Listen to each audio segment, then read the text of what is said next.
Assalamualaikum warahmatullahi wabarakatuh. Alhamdulillahi rabbil alamin wa bihi nasta'inu ala umurid dunya waddin. Wassalatu wassalamu ala asyrafil anbiya'i wal mursalin sayyidina Muhammadin wa ala alihi wa sahbihi ajma'in. Amma ba'd. Rabbi shrah li sadri wa yassir li amri wa halul 'uqdatam min lisani yafqahu qawli. Ya Fattahu ya Alim, ya Fattahu ya Alim, ya Fattahu ya Alim. Alhamdulillah wa syukurillah, kita masih diberikan kesehatan dan umur yang panjang, dan juga kita masih diberikan kesempatan untuk menjalankan ibadah puasa di bulan suci Ramadan ini. Semoga ibadah kita, puasa kita, tadarus kita, sholat kita diterima oleh Allah Subhanahu wa ta'ala. Amin ya Allah ya rabbal alamin. Untuk kesempatan kali ini kita akan membahas mengenai ta'rif nifas, waktu nifas, dan hal-hal yang berkaitan dengan hukum-hukum nifas. Kalau di kitabnya ini halaman 40. Bismillahirrahmanirrahim. Qala mu'alifu hafizahullahu wa nafa'ana bi'ulumihi fi daraini amin ya Allah ya rabbal alamin. Ad-darsul rabi', pelajaran keempat, at-ta'rifu bin nifasi wa muddatihi wa ma yata'allaku bihi min ahkamin. Ta'rif atau definisi nifas, waktu atau masa nifas, dan perkara yang berkaitan dengan hukum-hukum nifas. Sanatanawalu fi hadad darsit at-ta'rifa bin nifasi wa syurutahu wa muddatahu wa hukma taqattu'i damin nifasi wa ziyadati dami ala aktsarin nifasi. Akan dipelajari pada pelajaran kali ini, di pelajaran keempat. Yang pertama ada ta'rif nifas, kemudian syarat-syarat nifas, kemudian waktu nifas, kemudian hukum darah nifas yang terputus-putus, darah nifas yang keluar berhenti, kemudian hukum darah nifas yang hukum darah setelah melahirkan yang keluarnya melebihi masa paling banyaknya nifas atau keluarnya lebih dari 60 hari. Awalan ta'rifun nifasi. Pertama, ta'rif nifas. An-nifasu lughatan al-wiladatu wa summiya bidzalika li'annahu yakhruju aqiban nafsin au min qolihi tanafasa subhu idza dhahara. Nifas secara bahasa artinya itu melahirkan. Nah, kenapa nifas diartikan sebagai melahirkan? Karena keluarnya si nifas ini, si darah nifas ini, yakni keluar setelah nafs, setelah jiwa. Ini setelah melahirkan. Au min qaulihim tanafasa subhu idza dhahara. Atau kalau secara bahasa ini diambil dari kata tanafasa subhu, yakni telah keluar fajar, telah keluar idza dhahara, apabila telah zahir. Nah, telah keluar di sini maksudnya ya telah muncul begitu. Jadi sebenarnya kalau misalkan ada kata nifas dalam bahasa lain selain selain kata-kata wanita melahirkan lah, yang konteksnya beda dari itu, maka itu yang diartikannya bukan berarti waktu subuh habis melahirkan, tapi maksudnya sudah keluar waktu subuh atau sudah keluar fajarnya gitu, sudah muncul fajarnya, sudah zahir fajarnya begitu. Wa yu'arrafun nifasu syar'an bi annahu ad-damul khariju ba'da faraghi jami'ir rahimi. Wa qad taqaddama syarhu dzalika fi darsil awwali. Dan diketahui nifas menurut syara. Nah, ini tadi baru menurut bahasa. Kalau menurut syara, menurut hukum fikih, menurut syar'i, yakni darah yang keluar setelah kosongnya seluruh rahim dari hamil. Intinya rahim udah kosong, gak ada bayi, baru darah yang keluar setelah itu dihukumi nifas. Jadi darah yang keluar setelah rahim kosong gitu.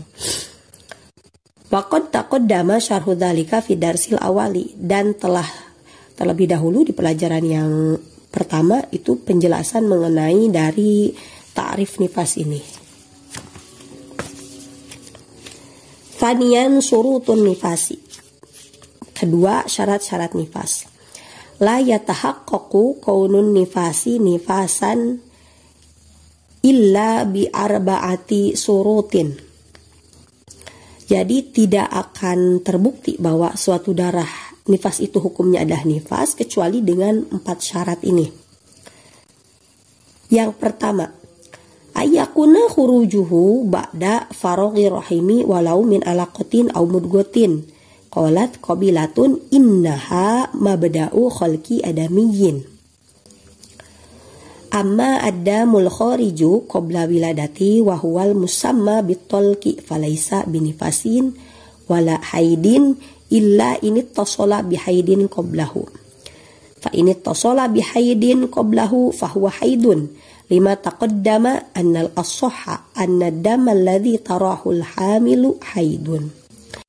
Syarat pertama dari darah nifas adalah bahwa darah tersebut keluarnya setelah kosongnya rahim dari hamil. Baik itu dari bayi ataupun dari bakal bayi, artinya dari janin. Baik janinnya itu masih segumpal daging ataupun segumpal darah. Jadi intinya kalau misalkan rahimnya belum kosong dari kehamilan, jadi masih ada sebagian tubuh bayi di dalam rahim, berarti darah yang keluar setelah itu bukan darah nifas. Contohnya seorang wanita yang hamil anaknya kembar. Keluar anak pertama, kemudian keluar darah. Nah, darah tersebut bukanlah darah nifas karena keluarnya sebelum rahim kosong dari hamil, karena di dalam rahim masih ada bayi yang kedua. Maka darah yang ini dihukumi sebagai darah haid menurut qaul as-shah. Begitu pula kalau misalkan keguguran, ini misalkan si janinnya baru keluar sebagian, ada sebagian anggota tubuh janinnya yang masih ada di dalam rahim, maka hukumnya sama dengan darah yang keluar di antara bayi kembar. Jadi sama dengan darah yang keluar setelah bayi pertama, yakni menurut qaul as-shah hukumnya adalah haid. Dan dikatakan darah itu darah nifas kalau memang keluarnya setelah seluruh tubuh bayi keluar. Artinya kalau seorang ibu melahirkan baru keluar kepalanya, bareng dengan keluar kepala ada darah, itu belum dikatakan darah nifas. Jadi harus setelah keluar seluruh tubuh bayi sampai ujung kaki, artinya di rahim sudah tidak ada bayi, nah baru darah yang setelah itu hukumnya adalah darah nifas. Walaupun si ari-arinya masih nempel di dalam, belum keluar, asalkan bayinya sudah keluar semua, di rahim gak ada bayi, udah gak hamil lagi, berarti darah yang keluar setelah itu hukumnya adalah darah nifas. Dan masalah penentuan ini darah nifas loh, apalagi pada wanita yang mengalami keguguran, itu harus ada hasil pemeriksaan dari dokter, harus ada perkataan dari ahli, baik itu dokter kandungan, bidan, atau dukun beranak, yang intinya orang yang ahli masalah hal ini. Kalau memang kata dokter kandungan mengatakan ketika ada seorang wanita pendarahan, kata dokter, oh ini mah pendarahan karena benturan, ada luka di perutnya sehingga keluar darah, oh berarti itu mah bukan keguguran, darah yang keluar bukan darah nifas. Tapi kalau kata dokter ketika ada seorang wanita baru hamil misalkan 4 bulan, keluar darah banyak, diperiksa ke dokter kandungan, oh ini darah keguguran karena janin ibu ternyata tidak bisa diselamatkan, janin ibu keluar gitu sebelum waktunya, ya berarti darah tersebut hukumnya darah nifas.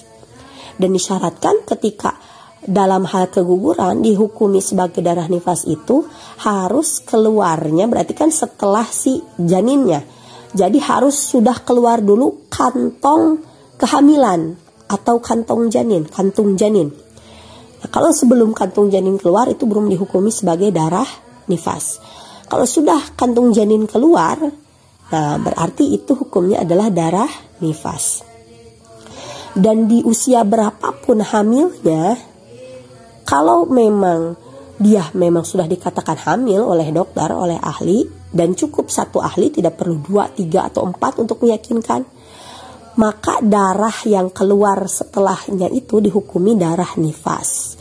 Tidak peduli itu misalkan kehamilannya berjalan normal atau tidak. Misalkan ini hamilnya hamil anggur, ini hamilnya di luar kandungannya itu, di luar misalkan di saluran yang lain begitu proses hamilnya, atau ini kelainan apa begitu. Pokoknya mau itu si janinnya tumbuh normal, kehamilannya mau berjalan secara normal atau tidak, itu tidak mempengaruhi status hukum darah nifasnya. Intinya kalau nifas itu kalau sudah ada pembuahan dari sel telur oleh sperma, berarti kan itu sudah menjadi calon bayi dan menjadi zigot, bakal bayi kita nih, bakal bayi. Nah, maka darah yang keluar ketika bayi tersebut luruh, artinya ketika keguguran di usia berapapun kehamilannya, ini dikatakan sebagai darah nifas. Dan inilah yang dikatakan oleh salah seorang dokter dan juga seorang ulama ahli fikih dari Mesir, dokter sekaligus ulama, yakni Syekh Yusri Jaber Al-Hasani. Beliau mengatakan pokoknya mau itu kehamilannya hamil anggur atau hamil hamil yang ada di luar kandungan, jadi tidak di dalam kantung kehamilan hamilnya, si letak bayinya gitu. Mau itu ada hal apapun itu, kalau memang keluar darahnya ini, pendarahannya ini setelah dikatakan wanita itu hamil, maka itu adalah darah nifas. Kemudian, amma damul khoriju qabla wiladati, adapun darah yang keluar sebelum melahirkan. Nah, sebelum melahirkan berarti sebelum tubuh bayi keluar semua. Jadi ketika kontraksi itu kan, ketika pembukaan pertama itu sudah ada keluar darah. Pembukaan kedua bayi mulai turun, mulai keluar darah. Kemudian kepala bayi mulai keluar, itu juga ada keluar darah. Nah, itu hukumnya darah apa? Itu dinamakan dengan darah tolku atau darah kontraksi.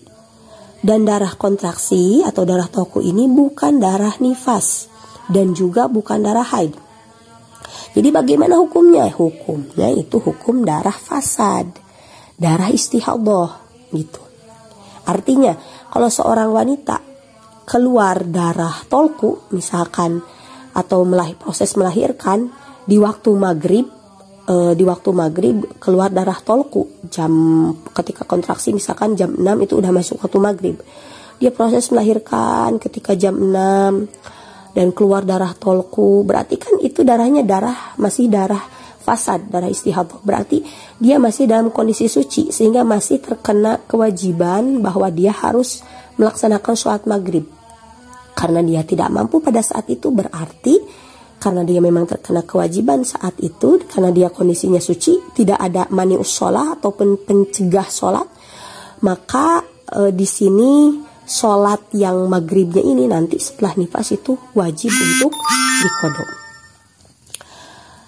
Nah, kemudian ternyata setelah itu baru melahirkan, misalkan di 6:30 itu baru melahirkan. Nah, berarti kan setengah jam ada waktu dia kondisi suci. Nah, karena baru ada manius sholat atau ada pencegah sholatnya ini di 6:30, yakni adanya keluar darah nifas. Nah, karena sudah keluar darah nifas, ada manius sholat, berarti dia sudah tidak ada kewajiban sholat lagi. Pas nanti masuk sholat isya udah gak wajib sholat, kemudian sholat subuhnya gak wajib sholat. Tapi di sholat maghribnya ini karena ada sebagian dia masih dalam kondisi suci dan terkena taklif syara, kewajiban sholat, ya berarti dia wajib qodho sholat maghrib tersebut. Kemudian, nah masalah darah tolku ini, itu kan tadi hukum dasarnya darah fasad. Tapi apabila darah tolku ini bersambung dengan darah haid sebelumnya, maka itu hukumnya haid juga. Contoh, seorang wanita ketika hamil dia haid selama 5 hari. Karena memang dalam madhab Syafi'i, menurut qaul ashah, darah yang keluar ketika hamil dan memenuhi syarat-syarat haid, ini total darahnya mencapai 24 jam, dan sebelumnya ada masa suci 15 hari atau lebih, maka darah tersebut hukumnya adalah darah haid. Misal seorang wanita hamil, kemudian dia keluar darah selama 5 hari, dia hamilnya 9 bulan, udah detik-detik malu melahirkan.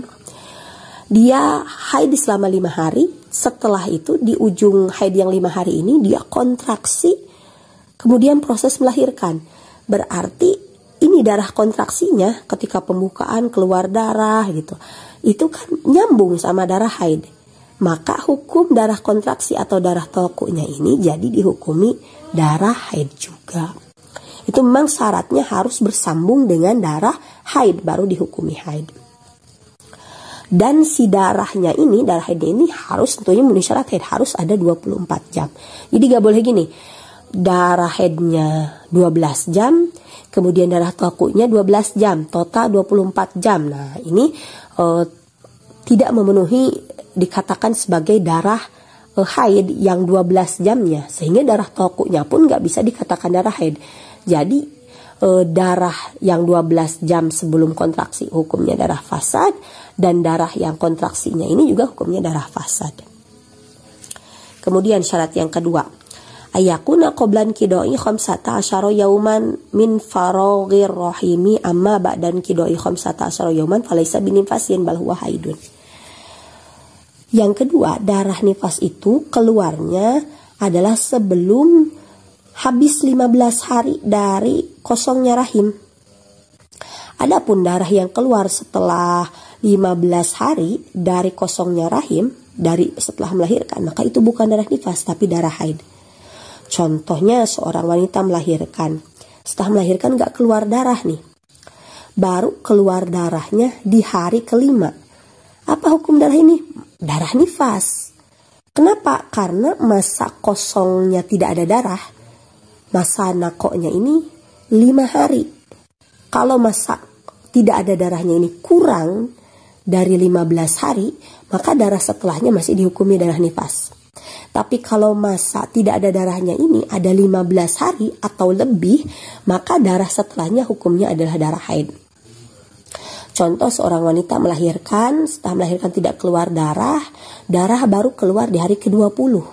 Apa hukum darah ini? Ya, darah haid. Karena ada masa kosongnya ini melebihi aqallu tuhri, melebihi 15 hari. Nah, memang kebanyakan kan orang habis melahirkan langsung keluar darah. Tapi biasanya wanita yang melahirkan secara sesar, itu menurut pengalaman wanita yang melahirkan secara sesar, itu tidak langsung keluar darah rata-ratanya. Jadi baru keluar darahnya itu beberapa hari setelah melahirkan bayi. Kadang ada yang 5 hari, 6 hari setelah proses melahirkan sesar tersebut. Nah, apa hukum darah ini? Karena dia melahirkan secara sesar, apakah hukumnya darah istihadah? Ya tidak, hukumnya tetap darah nifas. Asalkan ada masa berhentinya itu kurang dari 15 hari. Kalau habis operasi sesar, ternyata masa berhentinya nih misalkan 15 hari, hari ke-16 baru keluar darah, maka itu hukumnya bukan darah nifas tapi darah haid. Loh, kenapa sih mesti dibeda-bedakan? Ini nifas, ini haid, kan sama-sama haram sholat, haram puasa. Nah, ini memang karena aturan dalam nifas dan haid berbeda. Minimal nifas dan haid berbeda. Minimal nifas itu setetes, maksimal 60 hari. Kalau minimal haid itu sehari semalam, maksimal 15 hari. Nanti kalau misalkan seperti ini, wanita melahirkan, kemudian tidak keluar darah selama 5 hari. Hari ke-6 baru keluar darah, dan keluar darahnya setetes. Maka setetes darah ini hukumnya darah nifas. Berarti setelah bersih harus mandi wajib. Nah, kenapa? Karena aturan yang berlaku adalah hukum aturan nifas. Minimal nifas kan setetes. Nah, berarti darah ini adalah darah nifas karena memenuhi syarat nifas. Atau misalkan setelah melahirkan kosong nih, gak keluar darah 5 hari, baru keluar darah di hari ke-6 dan keluarnya selama 20 hari. Apa hukum darah ini? Ya darah nifas. Karena yang aturan yang dipakai adalah aturan nifas. Karena masa berhentinya tadi belum melewati 15 hari.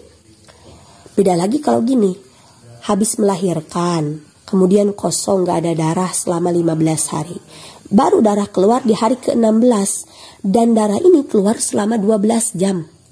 Apa hukum darah ini? Nah, kita lihat dulu. Ini masa berhentinya 15 hari. Berarti darah setelahnya itu darah haid. Berarti aturan yang berlaku aturan haid. Haid itu minimal sehari semalam. Ini cuma 12 jam. Berarti ini darahnya darah istihadah. Atau setelah melahirkan tidak ada darah selama 15 hari. Darah baru keluar di hari ke-16. Dan keluarnya selama 20 hari. Apa hukum darah ini? Nah, karena ini aturan yang dipakai adalah aturan haid. Karena keluarnya setelah masa tidak ada darah selama 15 hari. Maka kita lihat maksimal haid kan 15 hari. Ini 20 hari. Berarti ini haid campur istihadah. Nanti dilihat. Kalau memang ada darah kuat dan darah lemah, darah kuat haidnya, darah lemah istihadahnya. Dan memang harus memenuhi syarat tamis. Tapi kalau darahnya sama semua warnanya, berarti haidnya itu berdasarkan adat haidnya. Dan sisanya istihadah, berdasarkan juga adat sucinya. Dan kalau misalkan habis melahirkan tidak langsung keluar darah, nah itu harus wajib mandi wiladah. Mandi wajib karena melahirkan. Berbeda kalau habis melahirkan langsung sambung nifas. Nah itu gak boleh mandi wajib karena melahirkan. Karena mau menghilangkan hadas besar bagaimana? Kan dia lagi nifas, lagi hadas besar. Nanti jatuhnya jadi hal yang percuma. Dia niat menghilangkan hadas besar sedangkan dia kondisi sedang keluar hadas besar, sedang nifas. Maka nanti mandi wajib wiladahnya ini setelah beres nifas. Niatnya ya cukup satu. Nawaitu gusla lirofil hadasil akbari. Fardhu lillahi ta'ala. Niat menghilangkan hadas besar niatnya. Jadi hadas karena wiladahnya, berikut hadas karena nifasnya. Dan cukup satu kali mandi wajib walaupun sebab hadas besarnya ada dua, yakni wiladah dan nifas. Nah tapi kalau habis melahirkan gak ada darah dulu, ya berarti wajib mandi wiladah. Nah nanti ternyata keluar darah nifas, lalu berhenti, ya wajib mandi lagi karena nifas. Kemudian syarat yang ketiga, Allah yatakhallala baina damayin nifasi al-awali wasani aqallu tuhri wa huwa 15 yawman fa in takhallala bainahuma dzalika fa tsani laisa binifasin wa innama huwa haidun. Kalau misalkan darah nifasnya ini putus-putus, maka tidak boleh disela-selai antara darah nifas yang awal dan darah nifas yang kedua oleh aqallu tuhri, yakni oleh masa berhenti 15 hari. Apabila ada masa berhenti 15 hari yang memisah darah nifas pertama dengan darah yang selanjutnya, maka darah yang kedua itu bukan nifas tapi darah haid. Contoh, seorang wanita keluar darah setelah melahirkan 10 hari. Kemudian berhenti, tidak keluar darah selama 10 hari. Kemudian keluar darah lagi 10 hari. Nah, maka darah yang pertama hukumnya apa? Ya nifas. Kemudian darah yang kedua setelah berhenti 10 hari itu hukumnya apa? Nah dilihat, ini masa berhentinya cuma 10 hari, kurang dari 15 hari. Berarti darah setelah masa berhenti 10 hari ini, itu hukumnya adalah darah nifas juga. Lalu ini berapa lama masa nifasnya? Apakah 30 hari ataukah 20 hari? Nah ini ikhtilaf. Menurut qaul sahbi ini masa nifasnya 30 hari. Tapi menurut qaul lakti ini masa nifasnya 20 hari. Karena menurut qaul lakti masa berhentinya ini tidak dihukumi sebagai masa nifas juga. Berbeda kalau seperti ini. Setelah melahirkan keluar darah 10 hari. Berhenti selama 15 hari. Keluar darah lagi 10 hari. Nah darah yang pertama yang 10 hari itu hukumnya nifas. Kemudian darah yang kedua yang 10 hari yang keluar setelah masa berhenti 15 hari itu hukumnya adalah darah haid. Lalu yang 15 hari masa berhenti darah ini hukumnya adalah suci. Suci yang memisah antara nifas dan juga haid. Kemudian syarat yang keempat, ala yakuna dzalika fisitina falau ra'at ba'da sitina daman walau bizamanin yasirin falaisa binifasin. Tsumma in wujida fihi syartul haidi wa huwa bulughu yaumin wa lailatin fa huwa haidun wa illa fala. Syarat yang keempat, si darahnya ini keluarnya harus dalam lingkup 60 hari. Nah, maka apabila seorang wanita melihat darah setelah 60 hari, nah, kemudian keluar darahnya ini setelah masa berhenti yang sebentar, maka darah tersebut bukanlah darah nifas. Lalu apa hukum darah ini? Maka darah ini adalah hukumnya darah haid apabila memang memenuhi syarat haid, yakni mencapai sehari semalam darahnya atau mencapai 24 jam. Kalau tidak memenuhi syarat haid, ya berarti bukan darah haid tapi darah istihadah. Contoh, seorang wanita nih keluar darah selama 60 hari. Setelah keluar darah 60 hari, ada waktu berhenti sebentar, cuma 1 jam misalkan. Habis itu keluar darah lagi. Nah, maka darah yang 60 hari ini darah nifas, masa berhenti yang sejam ini itu hukumnya suci yang memisah nifas dan haid, dan darah yang keluar setelah berhenti sejam ini adalah darah haid kalau memang memenuhi syarat haid, yakni darahnya mencapai minimal 24 jam. Nah, bagaimana kalau misalkan masa berhentinya ini kurang dari 15 hari? Nah, ya tidak apa-apa. Kalau contoh yang ini berhentinya cuma sejam. Loh, bukannya harus 15 hari ya? Nah, ingat, sudah dibahas sebelumnya, minima pemisah suci antara haid dan haid itu 15 hari. Kalau minima pemisah suci antara nifas dan haid, nifas dulu baru haid, itu kalau misalkan keluar darah keduanya masih dalam lingkup 60 hari, maka disyaratkan masa pemisahnya antara nifas dan haid ini harus 15 hari minimal. Kalau darah keduanya ini akan dihukumi haid. Tapi kalau misalkan keluar darah keduanya ini di luar 60 hari, nah di contoh yang tadi dia keluarnya di hari ke-61. Nah, maka tidak disyaratkan pemisahnya ini 15 hari. Tapi cukup pemisah yang sebentar atau lahdotan. Ya, seperti sejam itu sudah cukup. Apalagi kalau pemisahnya sehari. Misalkan, nifas 60 hari, berhenti sehari, keluar darah lagi. Ya itu berarti darah haid. Kalau memenuhi syarat haid. Atau seperti ini. Nifas 50 hari. Kemudian berhenti selama 12 hari. Kemudian keluar darah lagi. Lihat, ini darah kedua keluar di hari keberapa? 50 ditambah 12, 62. Berarti keluarnya di hari ke-63. Berarti di luar 60 hari keluarnya darah kedua ini. Maka pemisahnya cukup sebentar. Nah, sementara ini pemisahnya lama, ini 12 hari. Ya berarti darah yang kedua adalah darah haid. Nah, bagaimana kalau nyambung? Nih, nyambung contohnya keluar darah selama misalkan 70 hari. Hari 60 itu nyambung sama 61. Jadi gak ada jeda sama sekali, gak ada pemisah walaupun sebentar. Maka ini masuknya nanti ke hukum mustahadoh fin nifas. Berarti nifasnya campur dengan istihadoh. Nah, ini pembahasannya nanti di bab selanjutnya. Itulah yang dapat saya sampaikan untuk kesempatan kali ini. Semoga ada manfaatnya dan mudah difahami. Apabila ada kesalahan mohon untuk dikoreksi. Wabillahi taufik wal hidayah. Wassalamualaikum warahmatullahi wabarakatuh.